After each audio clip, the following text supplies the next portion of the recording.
see the way they hate. And I know better than to listen to the people who are calling us slaves. I can feel the sunlight shining. Well, good morning, everyone. My name's Brian, and today is Wednesday, August 21st, 2024, and this is episode 758 of the Lots Project podcast. And it's titled, It's a Wrap. I'll be chatting about how racist we all are, progress from Delinquent Scully, and the biggest problem with a small town that nobody's talking about, and so much more. Good morning, good morning, good morning. How is everybody doing today? Just having a little technical issues again this morning. I don't know what's going on with StreamYard. Every once in a while, everything pops up and is running just fine, and then I'll just get a glitch. I'll get a, like this morning Rumble isn't working. I don't know. By the time I go and look at it after the fact, it's all rectified. So I don't know. Guess it's just a momentary glitch. Good morning, Jamie. Off-grid ping stopping in. Appreciate that. I will see you later today. We got some fun experiments going on out at Delinquent Scully and Off-grid ping. Good morning, Canadian Farmstead, out on the road. How is it going today? Rewilder Life, good morning. How is that new house shaping up? How long is the process from the time that crane showed up till the time you can actually start living in there? Is that like plug and play? Do they set it and then everything's pretty much like already plumbed in, and then they just make connections in certain spots, or how does that work? And Mike's Homestead, thanks for popping in. Appreciate it for sure. And anybody over on the vertical feed over on Nostr, good morning. Hey Jim, speaking of Nostr, thanks for popping in. Good morning V, thanks for popping in over on the vertical feed. Appreciate it. Rewilder Life says still have to connect it all. Okay, so it's already like, so I assume it came in halves. Is that kind of gaming YouTube? I'm not playing anything. I'm not a gamer. That's not the only thing that live streams on YouTube. Rewilder Life still have to connect it all. So I assume it comes into two pieces, and then it's already pre-plumbed and wired and everything. And then they must have to have just a kind of a quick connects, or I'm curious how that works. Now that I think about it, I've never really thought about that part of the installation when I saw trailers with when I saw trailers with the houses going down the highway and things, like wondering how they set it.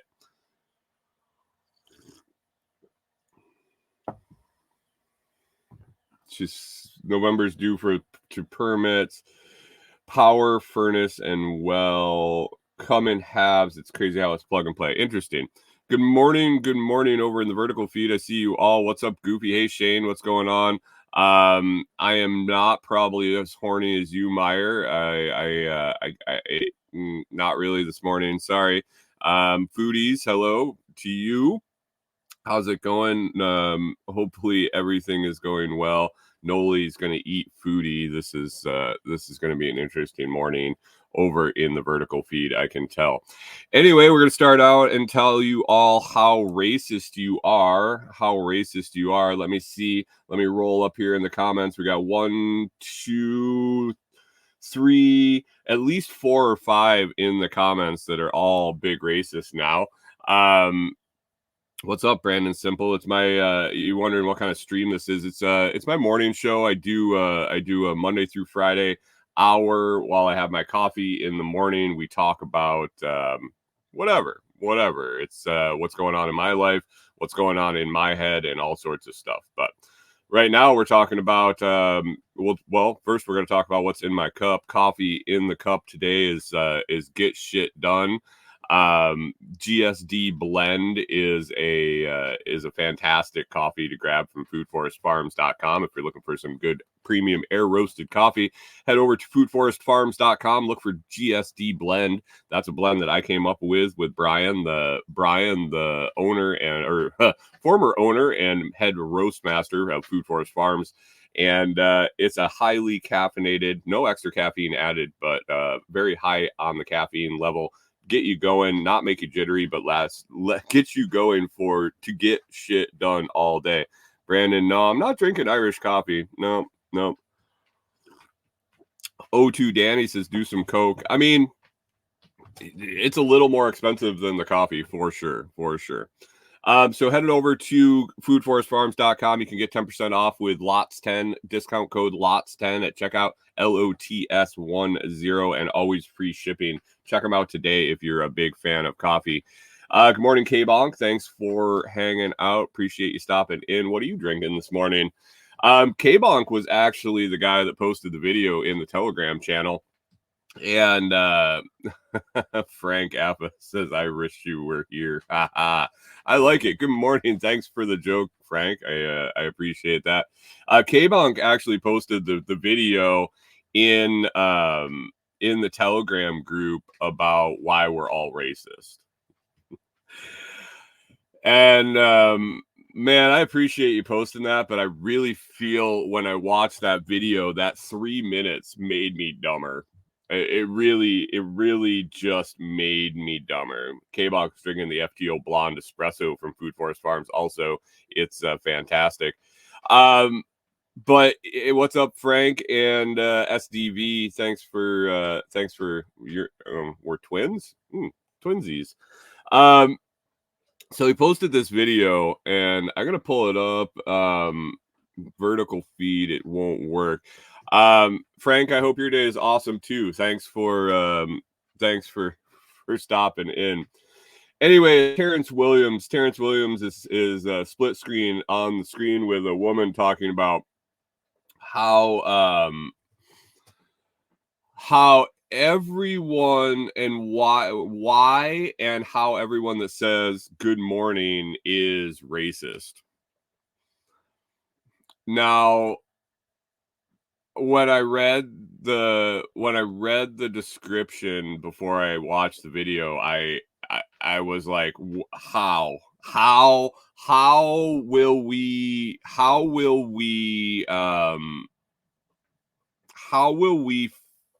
spin this? How will we do the mental gymnastics to claim that saying good morning is racist? And I stopped and I thought about it for a little bit, actually, before I clicked on the video to see if I could come up with the nonsense myself. And as I sat there watching, I couldn't believe it. And the look on Terrence Williams' face, it's fantastic being a black man, being able to watch this black woman try to tell everybody he's racist, and his mind is blown. But this lady went down this mental gymnastics of explaining. Okay. Good morning. Saying good morning. GOODMORNING. Good morning, as in morning, the time of day before noon, afternoon, and evening. Good morning. She says that good morning is racist. Goes back to slavery. And I'm still not following her. I'm not picking up what she's trying to lay down. And I'm thinking, well, maybe the plantation owners or the slave masters or whatever that dude was called that actually was the dick and reprimanded the slaves or got them up to do their thing. I don't know how it worked. I was not around, and neither was anybody here in this audience or anybody on the earth right now. I don't know if they like went out to their house and like woke them up and got them ready to go out in the fields, or like I don't know how it happened.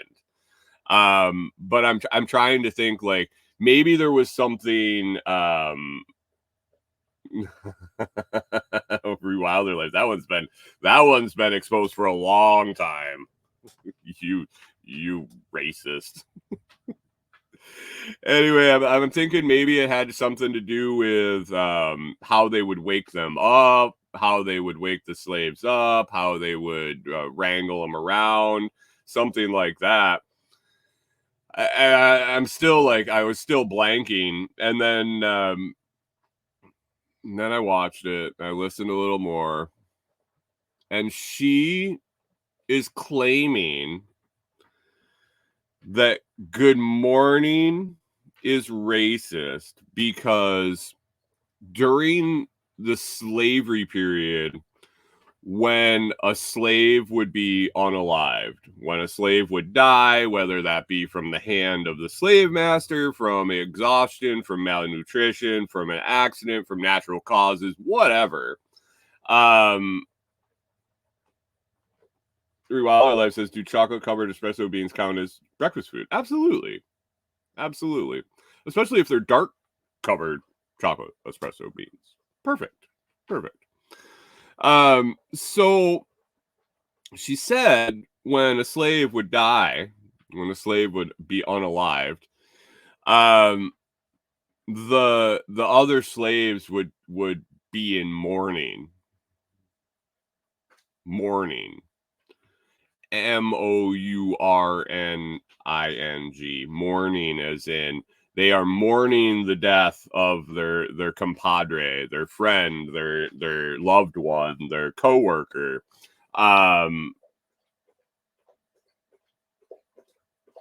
Hunter says Undercover Brother was the first time I ever heard about this. Good morning, Hunter. The Good Morning thing was on Undercover Brother. Are you serious? It needs to go away then. Undercover Brother was a rough one. So the slaves were in mourning, mourning, as in grieving. And she said that the term Good Morning started because the slave owners would go in and taunt the slaves by saying good morning, as in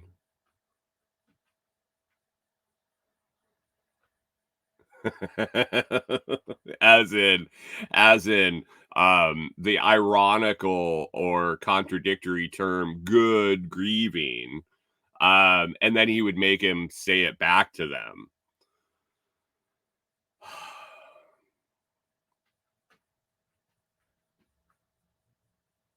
It hurt my brain, literally.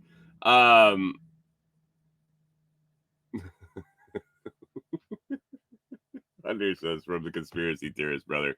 Hunter Charlie Pound says, good grief, he's racist. Charlie Pound says, good grief. I sat and thought about this for way longer than I actually should have. I sat there and was like, well, maybe. What's up, Brandon Sipple? How we doing? I believe that is a reach also. I sat there and contemplated this for a moment. And she's like, that's why we say fantastic risings or all this other bullshit. All these other like super woke things about Good Morning. Wilder Life says all this crap is causing more division. It used to be bad to say the N-word, but they call each other the N-word.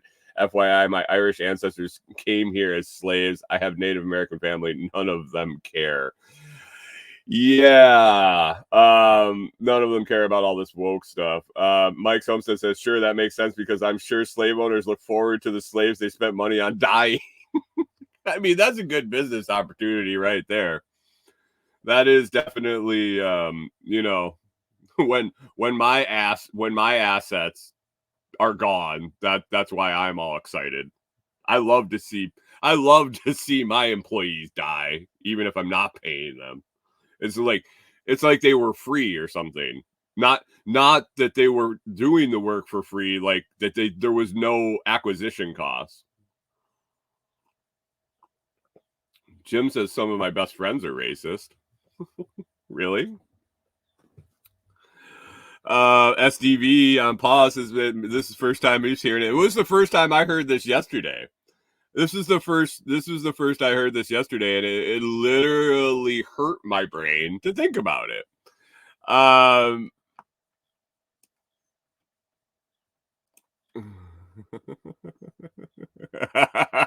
Brandon says, for the record, I never say good morning. I just say morning because it's probably not good if I'm seeing you.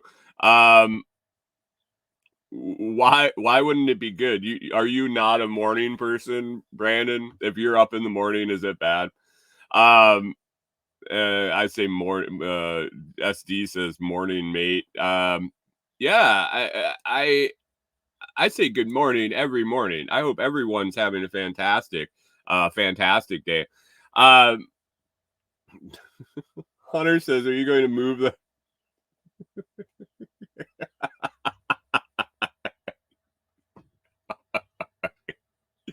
Hunter says, "Are you going to move them?" Do you know how mad I get when a tool breaks? What? Jesus. Wilder Life says, "This is now I guess we all have to say good morning." MOURNING. Brandon just hates people. I mean, dude, I've been a people hater for quite a while. I've really started to transform my hate of people.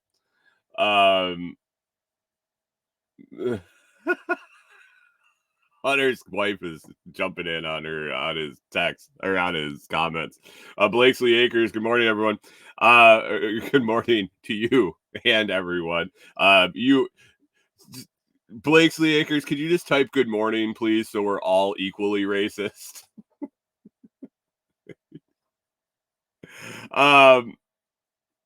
Brandon says he hates most people. I am not a fan of people, especially the general public. But I've really come to let them entertain me more than irritate me. I try. I try to I try to let them entertain me and not irritate me. When I see somebody doing something stupid, I try to I feel like as long as they're not directly doing it to me, I kind of just sit back and watch the show. Yeah. Off Grid Pig says, sorry, but their delusions don't dictate how I speak, like the gender thing I don't participate in. Rue Life says, this is the equal opportunity hater. Brandon says, I don't have patience for stupid shit. Yeah, and that's the thing. Like, if it's not really affecting you, I mean, if you're at work and you got to deal with stupid fucks and shit like that, it can be frustrating for sure. But if you can just observe the general public and let them entertain you, it's very fascinating, actually. So I work on it. It's hard. It's hard. Off Grid Ping, back to his thing. He says, like the gender thing, I just don't participate in it. If you got a wiener, you're a boy. I'm sorry to say. And if you have a penis and testicles, you're not menstruating. You don't have your period. You can take red paint or blood or whatever you want, splash it on your fucking pants. You're not expelling uterine liner from your vagina if you have a penis and testicles. And even if you have a penis and testicles and you have them fucking cut off, you're still not expelling uterine lining through your vagina. You don't get your period. I'm sorry. I'm sorry to be the bearer of bad news. You can't be a boy and wish you had your period, and then all of a sudden you are a woman.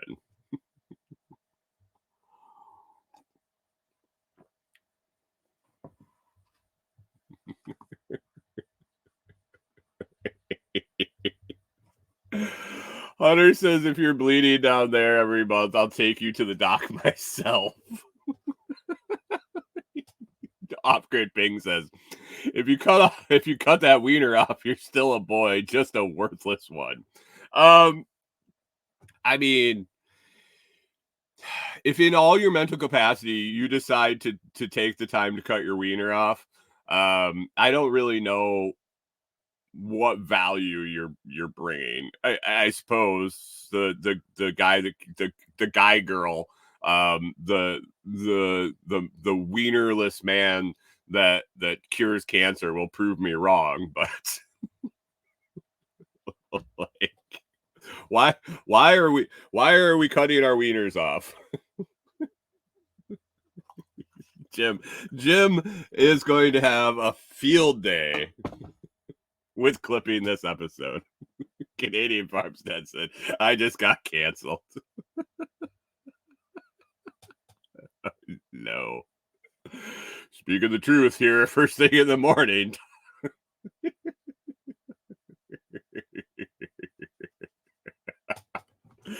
Jamie says maybe it's less drag in a swimming match. Like, man. So that Olympic boxer, there's all sorts of backlash now that all these people are like, oh my God, I can't believe I said she was trans. Oh, she's actually a boy and a girl. I don't give a shit if she's a boy or a girl. She cut her wiener off. If she was a guy pretending to be a girl, that was a dude. And she was beating up women. She was beating up women. I don't know. She had both. Like, why are we taking these sexual and physical anomalies and letting them beat up other just complete females? Would she choose to, would he, she, whatever it was, the anomaly, would they fight a male?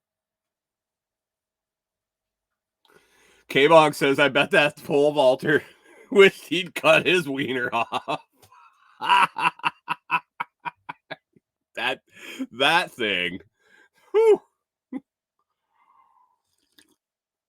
That thing. I mean, would it have, like, technically, if everything that they're saying is legit, if that boxer, if the person, the human that won the gold medal, the female gold medal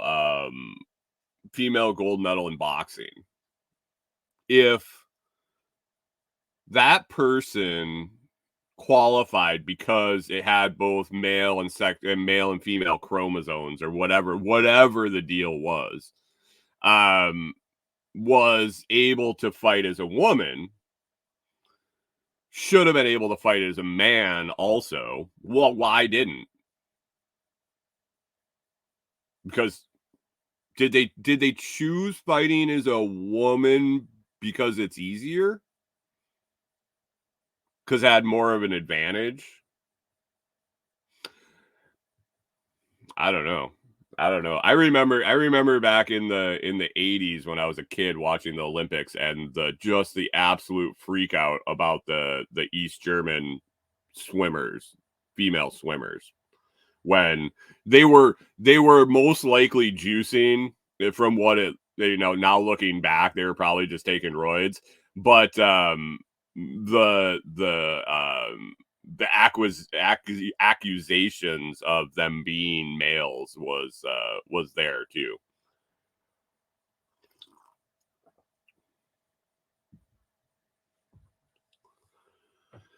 Pip says, but they'd lose if they fought another man. That's why they want to win and beat up women. Or maybe they just want to beat up women. I don't know. SDV on pause says, I have no dating interests.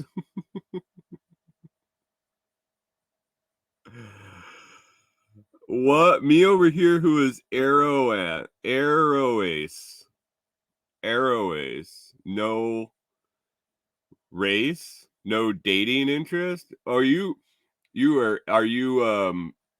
one of these newfangled things?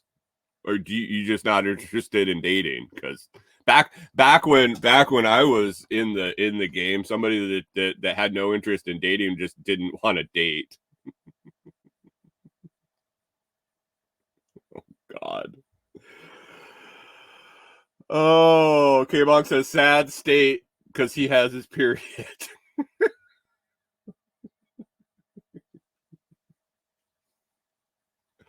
Off-grid Pink says, so if all us boys have male and female chromosomes, are we all hermaphrodites?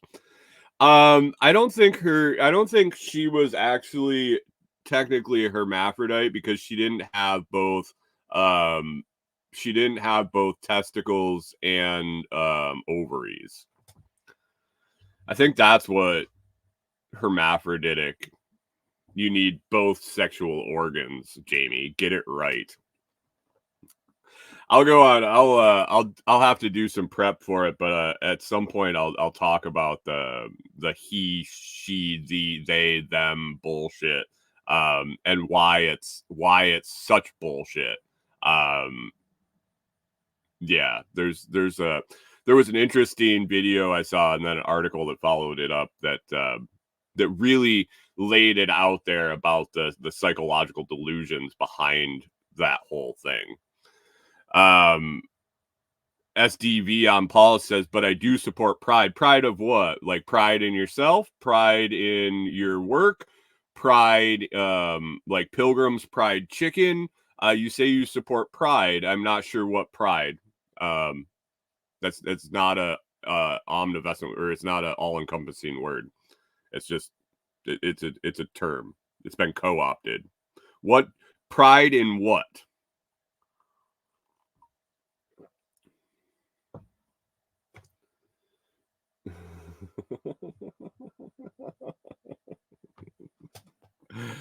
Oh, so anyway, yesterday went out to Delinquent Scully. Got some stuff done. It was a good day. SDV on pause says pride means like gays, lesbians, trans, bisexual. No, that's not what pride means. That really is not what pride means. Brandon says, he means gay pride. Oh.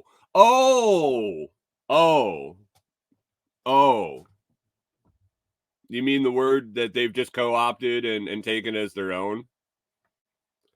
It's not two different meanings, SDV. You've made it two different meanings in your head. She, you, she, he, whatever. And a whole generation of people have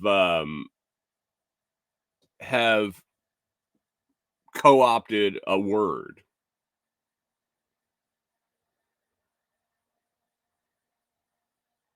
It's not in nowhere in the definition of the word pride. Actually, I'm pretty sure pride is it should be is here. We'll Google it. We'll not Google it.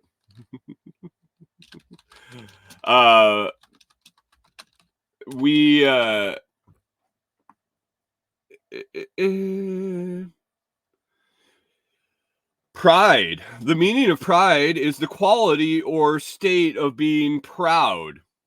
I don't see anything about gay, straight, lesbian, trans, bi, or anything.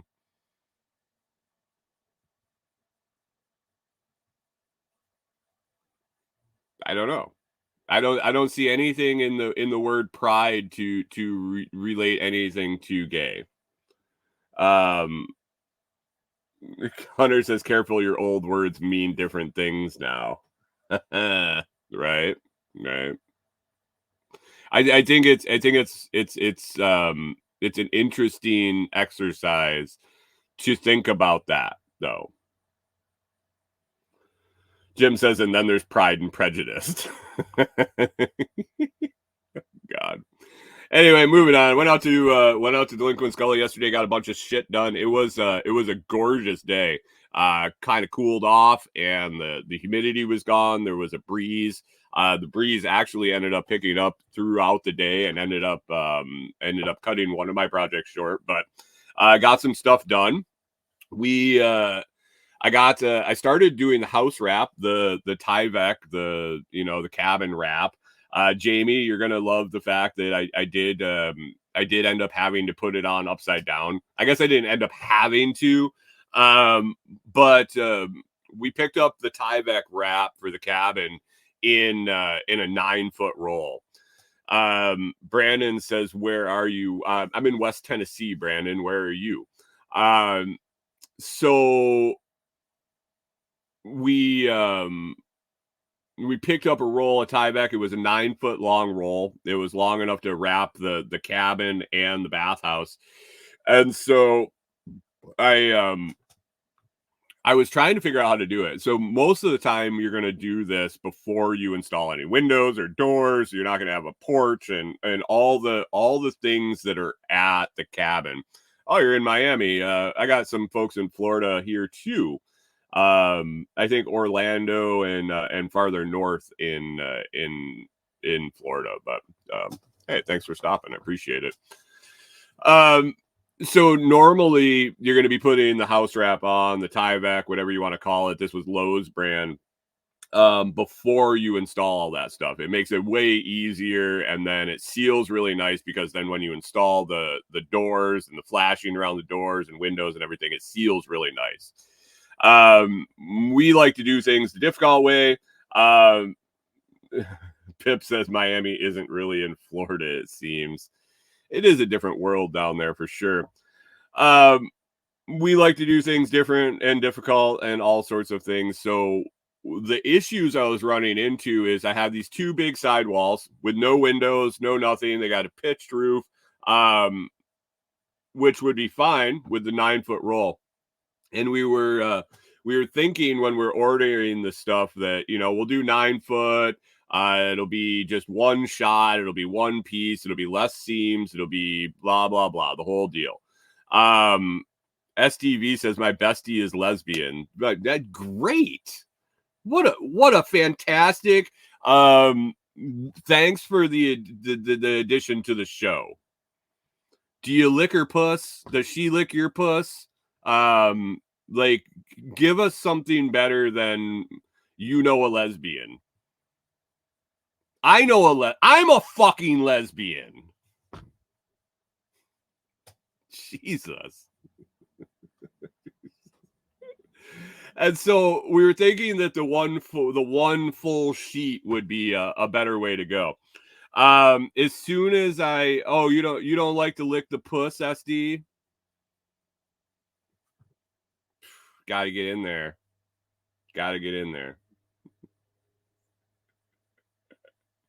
Hunter says, how many times I've typed out a comment and deleted it this episode.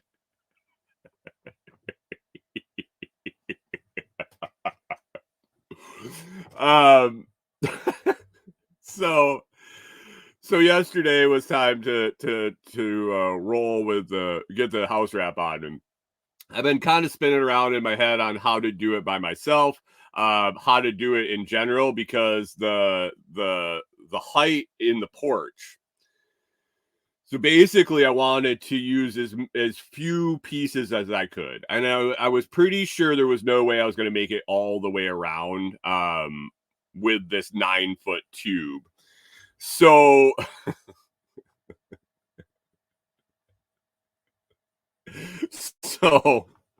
I went down the side, and I'm like, okay, so I'll put it on the side that's open and exposed with no windows and anything. I'll get it all tacked in, and then I'm gonna roll out enough to make it through the porch and around the corner a little bit, and I'll cut it off. And that way it gets flexible. I can like kind of crunch it down and pull it through, and then trim it so it all fits under there. And I was like, that was the plan. It worked well. It worked well. I definitely couldn't have kept going around. So that's basically what I'm going to do. 2 pieces. I'm going to do when I go back today. I had to quit because the wind got a little too hefty up on the hill there to hold it myself and nail it in and everything. But it worked well. I was able to I was able to kind of retrofit the windows and cut them and able to tuck in the wrap behind the windows. The nice part is all the windows and doors and everything on both sides of the cabin are under a 4-foot overhang. So not a whole lot of weather on those sides. So it's the sides that really get the weather, the water, any driving rain, things like that, really are sealed up, going to be sealed up really nice.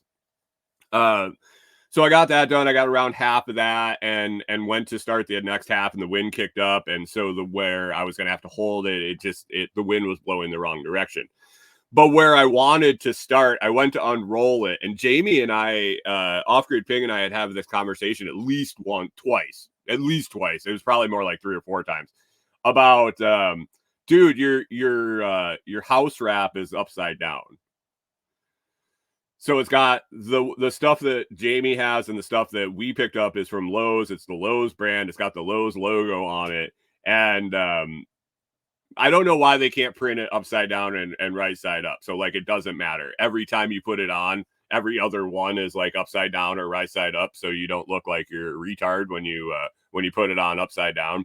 But I consciously went through the motions because I busted Jamie's balls so much.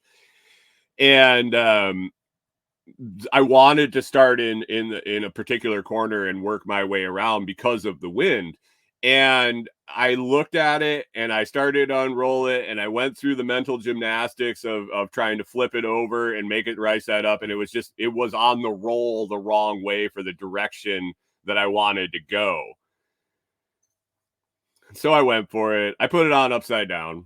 I put the shit on it. Lowe's logo's upside down. Maybe that's a good thing. I don't know.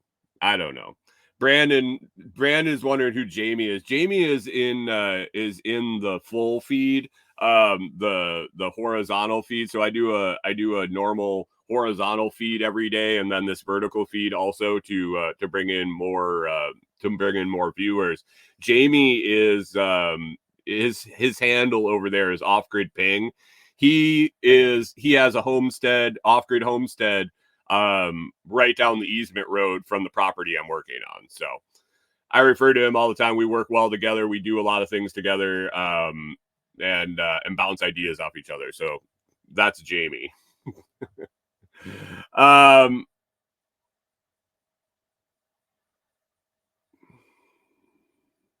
Good morning, Pickle Pete. Thanks for stopping in. How's the drive going? How far did you make it today? Jamie says he only did half of it. Well, you did the whole cabin, and then the rest of it is the right side up, right? Mike Somstead says, let me guess, holding the top in the left hand and moving to the left so you can nail it with the right hand. Maybe. K-Box says, saw a guy mount temp out riggers on the wall to mount the tube. Seemed like a good idea. I saw a fantastic trick if you are doing weather wrap by yourself, but it wasn't applicable to the 9-foot rolls. So the 9-foot rolls really threw a little bit of new things in the mix, because every video I've seen, they were 3-foot or 4-foot rolls, shorter rolls. And you roll it out, and then you line up the next with overlap and run the seams. This dude that I saw, he was working by himself, and he's like, and I work by myself all the time. So I had to come up with something to hold this, because he was doing with like the 3-foot wide stuff. He took a painter's pole, the extendable painter's pole for a roll, for like rolling the ceiling or high up on walls, and a squeeze clamp. And so what he would do was he'd extend that pole all the way out, and he would put the roll of Tyvek on the pole, and then he would use a squeeze clamp on the pole to stop the roll at the height he needed. And then he would roll out to as far as he want, and then he could stick the pole in the ground if it was soft enough, or lean it up against the side of the house. It was phenomenal. I was like, that's so fucking smart. And then I got out there and I was like, yeah, it's not really going to work with my 9-foot fucking roll. And the cabin is 9 foot off the ground on one side, and it's like on a hill. So the easy side I started with, basically I rolled it out and just set it there, and it was the right height. Like it covered to the peak and it covered to the ground. And so then I have to trim it off. On the other side, I'm going to have to make a little step basically to roll out the roll and then set it on there.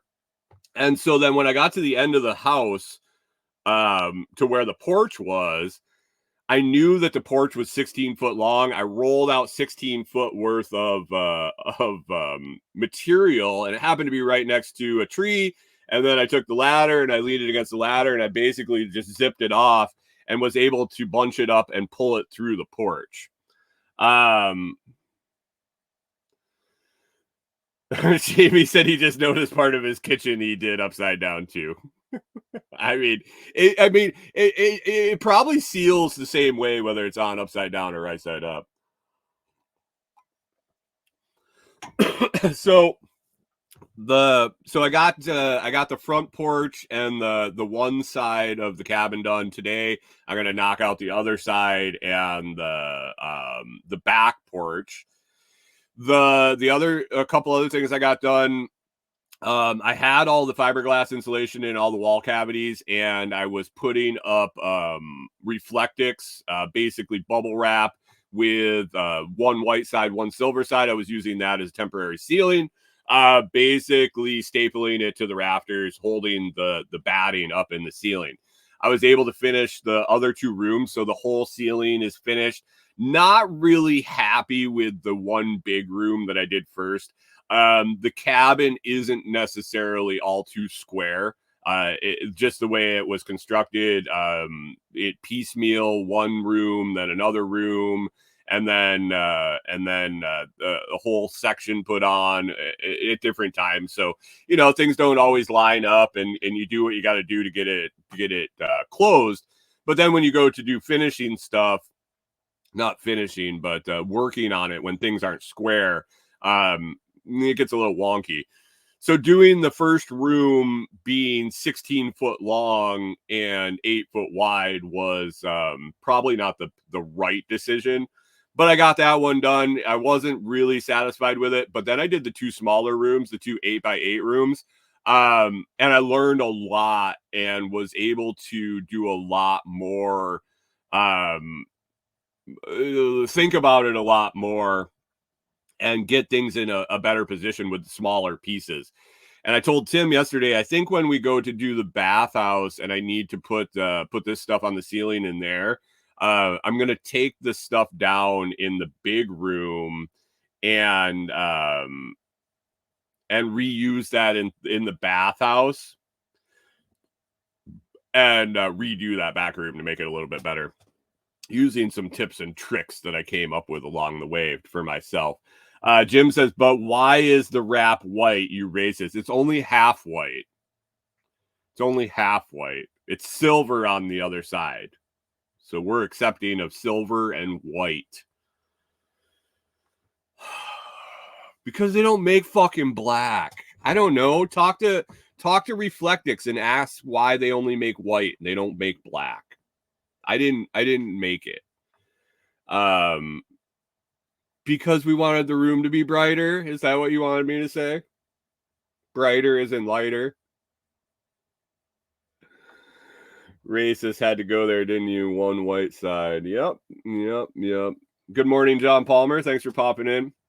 So I got that done. So basically, as of now, I have to put a little bit of weather wrap or Reflectix or something behind the kitchen counter table / where we have the sink. Basically, when you wash the dishes, sometimes a little water splashes back there. Corey was very observant and said, yeah, we might want to put something over that so that insulation doesn't get wet. Just by overflow, splash, blah, blah, blah. So K-Bong says black absorbs heat there. Not on the inside of the house. Black absorbs heat from light. It's on the inside of the ceiling. Maybe.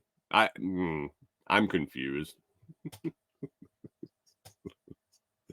So that's about all I got to do for the inside right now till Tim comes down in September. I'm guessing we'll formulate a plan for wall coverings and siding and figure out what we're doing to kind of finish that cabin off. But for right now, the inside's done. I got to just slap on the rest of that house wrap today, and the cabin will probably be pretty set for the short term. For sure, until Tim comes down and we really kind of pound out what we want to do. Basically, while he's here, we do a bunch of work, and then we figure out what we want to do while he's gone, and then I continue the progress while he's gone. It's a great arrangement we've got here. So I got that done. The next thing I worked on. Painted OSB is good to me. Yeah, I think we might do like wood paneling. I don't know. It's up to Tim, really. I won't do drywall. If he wants somebody to drywall that fucking cabin, we're gonna subcontract that out. I'm not messing with that, especially up there. No, I'm not carrying the drywall in. I'm not doing the mudding and taping and the mess and all of that in the middle of the fucking woods. No way. I'm thinking that that 1/4-inch paneling sounds really nice and light. And there's several other options that could easily be done up there in that cabin. It's so small that really the sky's the limit. Pallet boards, reclaimed metal. I don't know. Shiplap. Yeah, there's that too. So after that, I was talking yesterday about wanting to get down to the creek and pump up a little water. Jamie told me about the cutoffs so there's a lot of sawmills around here. Jamie and I've been talking about they sell pallets of cutoffs, usually 1,000 board foot for like $150-$200 doing sidings and things. It's none of my decision. Like when we're doing our cabin, we'll think about that. I think we'll have a lot of different interesting solutions for our cabin, but this is Tim's, man.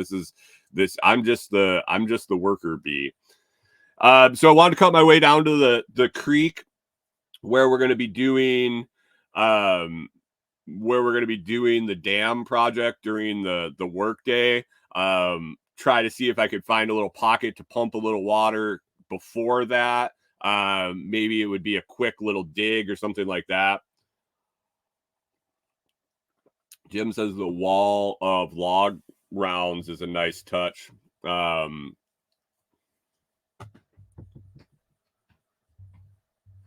Off-Grid Ping says, I was told yesterday that there's one that will actually deliver it to you for an extra $50 within 50 miles. And we're about 45 miles. Huh. Interesting. So I had been down to the creek, hadn't been down that hill probably since spring. It had grown in quite a bit. So I took the machete, I whacked my way down to I whacked it all the way down to the creek. Made it down there and I started poking around and I was trying to get my bearings. Like we had identified a place where it naturally drops off. And we were thinking when Sean Mills and Tim and I were all there looking at it, we kind of identified that if we built up the top of the drop off and dug out the bottom, we might be able to get enough of fall there to run ram pump, and also have a catch basin if we wanted to run electric pump or whatever. Sorry about the bouncing, guys. These monitors are the stands are not good. They'll be mounted on the wall when we get in the cabin. Actually, when we get in the cabin, the floor won't bounce when the dogs walk or itch or sneeze or anything like that. So, but anyway, so there was this natural drop off in the creek, and it's probably 24-ish inches, maybe a little more. It depends. I'm not really sure how deep the water is on the bottom of it, but I was looking for that spot, and it was kind of so overgrown that I wasn't seeing it, and I stopped for a second to look around, and I heard this noise, and I was like, what the hell is that noise? It literally sounded like a sink draining. It was like that.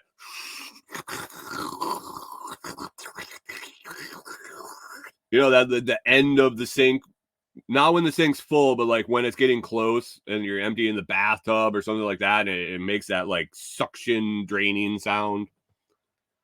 I'm in the middle of the fucking woods. I'm like, what the hell is that noise? I started poking around. I still haven't found the actual the actual drain, I guess is what we'll call it. The hole in the ground where the water is disappearing. But I'm tracking it down. Like, I'm having to move a bunch of deadfall, but basically the creek runs down and some of it splits off. Some of it splits off and keeps running. Some of it disappears into a hole. And this isn't the first time that I've noticed this on this property. And it just goes. That's what Jamie was wondering. Jamie says, how did that sound go? Just for future reference. Well, we went to dinner. Jim says that sounds like the part of that, like the plot of a sci-fi movie. Like, we went to dinner with our friends last night, and one of them says, it sounds like you found a wormhole in a black hole or some shit. Like, I don't know, but it's like, it sounds like a drain into the earth. I don't know where it goes. I don't know where it comes out. We're gonna have to do some more investigating for sure. But yeah, there is a sucking drain sound next to this creek somewhere. So that's an interesting surprise. I don't know how much of the water's going down there. I don't know where it's going. I don't know if it comes out somewhere else, but it makes a really cool sound. I'm going to try to get a video of the sound. I didn't have my phone with me when I was down there. And then I got doing some other stuff before I went home, but I'll try to get a video of the sound. So I'll play it tomorrow, and we'll be able to tell how accurate my interpretation was. So that's basically what I got done. Go down the hole, Alice. Yeah, basically, I'm hoping that when I find the vortex hole that's sucking the water right out of the creek, that I don't get sucked into it and end up in Wonderland. Jim's wondering why there's only black holes and no white ones. But, you know, I would think so. I've learned that you can't be racist towards white people. So you would think, as big and powerful and all being as a black hole is, that would be a term of endearment. Unless it, yeah, term of endearment. So that's pretty much what I got done yesterday. I'm gonna head back today, finish up that house wrap, and then I got a shitload of weed eating to do. The weed eater head was all jacked up, and ordered a new one, and then we had our lightning strike, and it's been a significant amount of time. And here in Tennessee, this time of year, shit grows fast. So I got a lot of weed eating to do, get caught up on that. And then we'll be back out for another weekend, and probably be working on a lot of our stuff this coming weekend towards the end of the month here. I had one other thing on my list, and this is something I've been talking to Corey.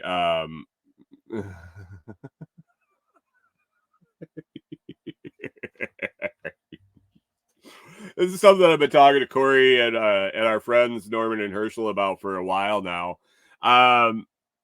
So I've told you guys a lot about our small little town. Rewilder Life says, stay away from the mushrooms. Wait, what? Who's got mushrooms? So the small little town here, you guys have heard a lot about it if you've listened to the show for any length of the time. The weird neighbors, the drama with the little red shed, the now the whole thing right now is all about the election coming up. So there's 400 people in this town, and you would think that it's the fucking presidential and like the Senate elections going on. They're electing the mayor, a new mayor. They're electing new aldermen. The Facebook groups talking about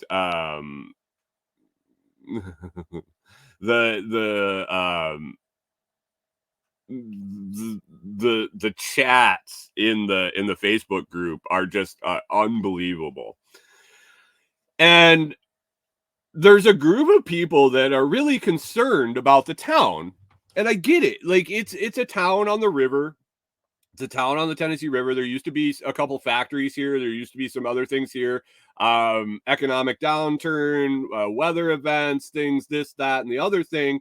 The town went through a string of tornadoes where like they had 2 huge tornadoes hit the town within a week around Christmas one year. The town has kind of been going downhill. John Palmer says arguably more important than a national election. Mm-hmm. Sure. Who gets to put the money in their pocket, basically, is how this one sounds like it's going. But basically the town has been steadily in decline. Just like I mean, it's not unusual for a lot of rural towns at this point. The town has potential. It has potential. It's got a good location. I mean, literally the road that runs through town drives into the Tennessee River. Like, not joking. It ends in the Tennessee River. It's the boat launch. They have people that have tried to come in and kind of invest in business in the town. And one of them, like I mentioned, the Little Red Shed, was just run out by citizens. There's talk of corruption in the aldermans. There's talk about there's just all sorts of bickering and as an outsider looking at it all, and I would agree that's probably mismanagement. Like the priorities aren't there for the growth of a town. And I'm not saying I'm the one to fix it, but I can see the correlation between some decisions that have been made that I've heard about, that I've read about over the last 4 years, I guess is their mayoral and alderman terms. The way things are handled, the things, it seems like, a lot of small town bullshit, cronyism, and all the whole thing. So there's concerned people that are trying. John Palmer says Brian for mayor. I don't qualify. I don't think. That would be interesting. I actually considered before we were leaving in our RV, and I was already full blown anarchist at this point. I considered running for mayor of the town we lived in there, just because of what the mayor's employee did to my wife. I just wanted her gone because of that, but that's a story for a different day. It's already been told on here if you want to go back through the last 758 episodes and find when I told about the story of the mayor from our town in Minnesota.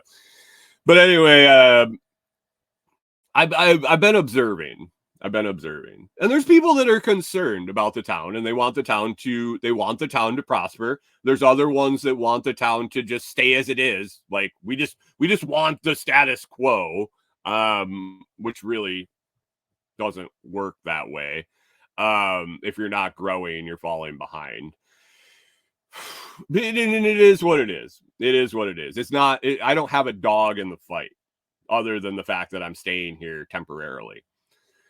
But there is one obvious glaring thing that I've noticed that is kind of the epitome of this town. And it's kind of twofold. It's twofold. And I told you guys when we got here, there's this beautiful little, there's a nice little town square in downtown. It's a one street town. Stoplights. There's stoplights down by the river, but there's no stoplights. It's a no stoplight town. And they have this little area right in the middle of downtown where there's benches and there's these little pavilions. And when we got here, we were driving down to the gas station and we saw a big sign that says farmers market and trolley stop and all this shit. And we're like, all excited. We're like, oh, farmers market. We went into the gas station and it was still early in the season. And so we were like, so when is the farmers market start up? And they just laughed. And we're like, wait, what? Why are you laughing? So they're like, well, they put that sign up. There's never been a farmer's market. There's no trolley that comes here either. I'm like, well, that's kind of weird. Why the fuck would we do this? So that was one thing that I noticed. But the other thing, there's this fountain. Corey's got to be in the back shaking. Are you shaking your head in the back because I'm talking about the fountain? No, she's working. She can't have time to worry about my small time things. In the town square, there's a fountain. I'm a big fan of fountains. I don't know. Since I've been a kid, I've liked fountains. I literally jumped in the fountain at the mall when I was a toddler. Like, you know how they have the fountains? K-Bonk knows the Arnott Mall. The fountains in the Arnott Mall, the big fountain in the Arnott Mall that was right in front of, it was like the drugstore at one of the T's. There was a big fountain there. I went swimming in that when I was a kid. Right in the middle of the shopping trip. I've always liked fountains. I like fountains in ponds. It's just something about water. It is. It's just. I don't know what it is. It's just been something I've enjoyed. So I notice them, and I look at them, and I observe them. This town, this fountain is the epitome of this town. I'll have to get pictures and video of it at some point. I haven't brought myself around to actually do this, but I was observing it one day when we were waiting for our friends to get dinner. We were a little early. We sat on the bench outside, and I was observing the fountain. Now, this fountain was obviously ordered and put together on site. And it's a bowl, and then a bowl, and then a pedestal. And it's probably 4 foot across at its widest, probably a 4 foot diameter bowl at the bottom, and then maybe like a 2 foot diameter bowl, and then a little penis that sticks out the top, and the water comes out and flows down. So, which is fine. It doesn't have to be big and elaborate to be nice. But I looked at this fountain, and the bottom bowl has spillover points. The next level bowl has spillover points. And I'm looking at it, and this is the first thing I noticed is this fountain isn't even complete. They bought the fountain and didn't buy the bottom section that doesn't have spillover points. So the way it works is the water fills the top bowl, it spills over into the second bowl, and the second bowl fills up and it spills over into the main basin, which would be normally a pool at the bottom. This second layer has spillover points, but they pump it out of there. And I'm sure that these are designed this way to be modular and you can order however much you want that fits into your budget. But if you're a town and you're putting this as the centerpiece of your town, show a little fucking pride in your fountain and make the base too. Make the pool at the bottom. So that's number one. It looks not finished to me. A fountain connoisseur. So that's kind of irritating. It's just half-assed done, just like everything else in the town. It's the show and no follow through. I'm sure there was a big push for parks, some sort of parks grant. They're all big about getting grants in this town. And then I'm pretty sure the money goes to somewhere that, you know, it kind of diverges once the project starts, is my guess. And I have no confirmation of this, but just looking at the shit. Somebody had a park revitalization project and they were like, whoa, we'll get this beautiful fountain, blah, blah, blah, blah, and this and that. And this is how it ended up. It's overcomable. You can overcome it. You can make it work. They don't put enough fucking water in the fountain. And basically, the water just comes up and dribbles out. At one point, I think I've referred to this at more than one point as an impotent fountain. It looks like it has prostate issues, and it's just barely struggling to dribble out the top. Actually, yesterday, Mike Homestead says, "There's my platform for mayor." I literally could run a whole campaign on this fountain. It bothers me that much, and I don't know why. Basically, they must have added water to it because day before yesterday, when we were down there, it seems like it's peeing out a little bit more. Maybe they took their drugs and reduced their prostate a little bit, and they get a little bit more flow. But it was flowing a little bit more. The wind was blowing a little bit, and the breeze was kind of blowing it. It actually looked like a fountain instead of just like water dribbling out of the end of a phallic symbol. So it's the epitome of half-assed. It's the epitome of not worth it to give a fuck to make it right. It's a second-rate fountain. And it's the display piece in the center of your town. So if you can't fucking get a fountain right, how are you going to make your town prosper? That's my thought. I've heard people talk about like service techs and you know, the vehicle they drive represents a lot about them. A lot about their work. And I kind of disagree about that because I've worked with a shitload of different ones, depending on the vehicle. But I think that it rings true with public works. If you're going to use other people's money to do shit and you still do it half-assed, what are you doing with the rest of the money? What are you doing with the management of the rest of the town? It's just optics, I guess. And as I drive through the town and I'm like, oh, a fountain, and I'm like, huh. And maybe people aren't that concerned with fountains as I am. I don't know. But it just seems like it's right in line with what everybody's complaining about in this town. I should do a fountain expose. Like post it. I'm going to write an op-ed to post in all the local Facebook groups about the fountain and the farmers market.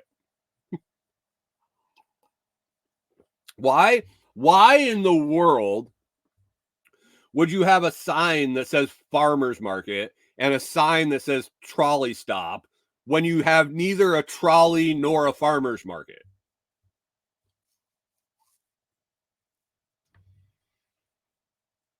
Canadian Farmstead said, vote for Brian. He'll fix your fountain. It's too late to apply. The deadline has passed for registering to run for mayor or alderman. Should I just do a ghost campaign? Like, I'm not really running, or I could be a write-in vote. Dude, it's a literal shit show. It's going to be a long election season when before the candidates are even finalized, you have people posting mugshots of both candidates for mayor in the Facebook groups. Yeah, mugshots. As in Hardin County Sheriff mugshots of both candidates for mayor were posted on one flyer together in the Facebook groups.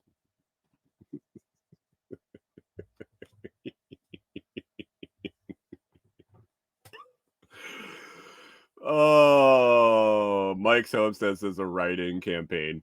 Imagine if I won the mayoral election in a town I don't even actually technically live in. Oh, and my neighbor here that has all the wonderful yard art, the very eccentric, and has a problem with economic development in the town with the establishment across the street, and I guess has had problems with half the citizens of this town, is running for alderman.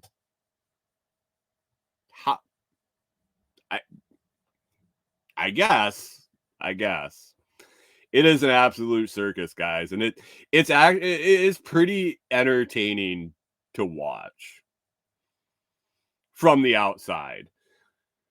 If I was living in this town, I don't know.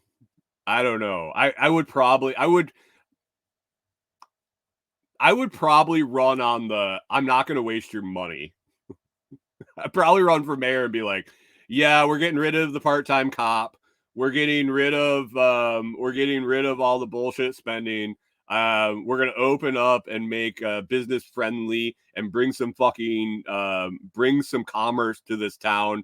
And we're going to take all the stupid people that show up to the city council meetings and bitch about stupid shit and tell them they're being stupid. There's my campaign speech. Play it over and over and over. It's not going to change.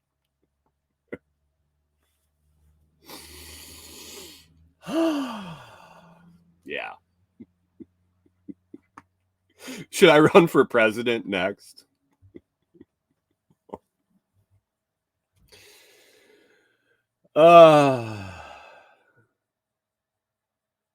Off-Grid Pink says you better run all right straight over here to Decatur County. How's the small town stuff in Decaturville, Jamie? You hear much of it? Is it pretty? Like, it is loud and proud here for sure. Oh, for sure.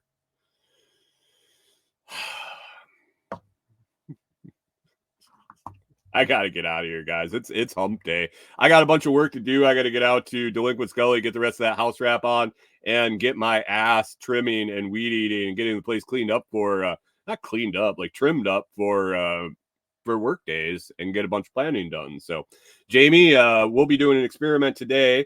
We'll be doing. We should be getting an experimental product in the mail today. Doing a new testing comfrey product that we'll be seeing how it's going and looking into possibly adding to the mix. We will let you know. Canadian Farmstead says farmers markets and trolleys are racist. Good morning to you, Canadian Farmstead. Is that our new remember when they said that this was racist? Okay. You know, not that it's an O and a K. This was your white supremacy signal. I guess all us racists can all go around saying good morning to each other, and that's our secret. Good morning.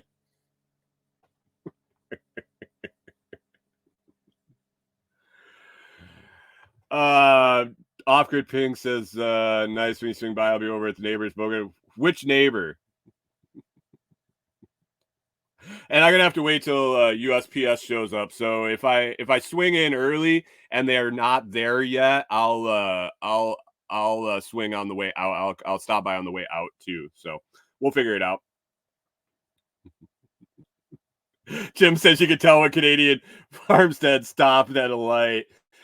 John Palmer says, good morning. Good morning. Oh, all right. Well, I'm going to wrap it up, guys. I'm going to get out of here, get the show posted, and get to work. Got a bunch of stuff to do. Got to make some videos. So if you see my shorts out there, my short form videos, my YouTube shorts, would you hit that repost, maybe the like, the thumbs up, and things like that? Pond side. Oh, gotcha. Cool. I will. I'll see you a little later.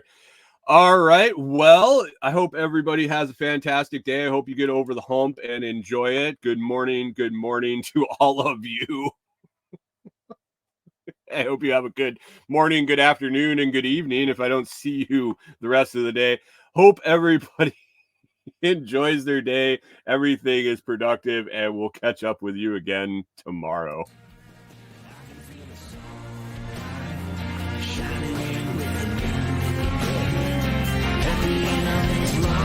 I can see the light. I can feel the sun shining.